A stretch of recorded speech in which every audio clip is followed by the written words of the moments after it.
আজকে আমি আপনাদের মাঝে শেয়ার করব কিভাবে সহজেই লইট্টা মাছের বোনা বা রান্না করতে পারি।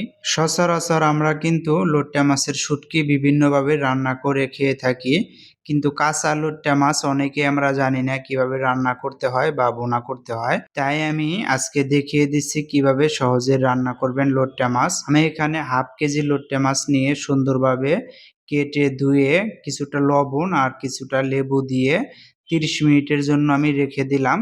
এরপরে আমি মূল রান্না শুরু করলাম। এখানে আমি 4 পিস পেঁয়াজ কুচি দিয়ে দিলাম। এরপরে কিছুটা আদা রসুন পেস্ট দিয়ে দিলাম।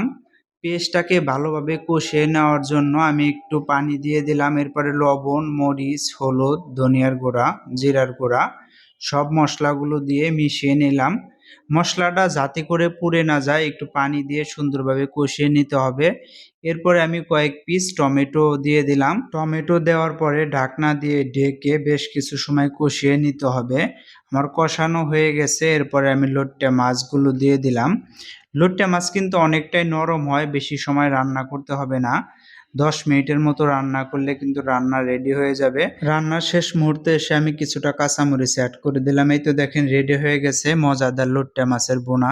আজকে আমি খুব সহজভাবে দেখানোর চেষ্টা করেছি কিভাবে আমরা লইট্টা মাছের বোনা করতে পারি। যাই হোক, আজকের ভিডিওটি যদি আপনাদের কাছে ভালো লাগে অবশ্যই লাইক কমেন্ট শেয়ার করে পাশে থাকবেন। আর হ্যাঁ, আমার এই ইউটিউব চ্যানেলটা একদমই নতুন, আপনারা সবাই একটু আমার চ্যানেলটা সাবস্ক্রাইব করে দিবেন। আজকের মতো এখানেই বিদায় নিচ্ছি। সবাই ভালো থাকেন, সুস্থ থাকেন। আল্লাহ হাফেজ।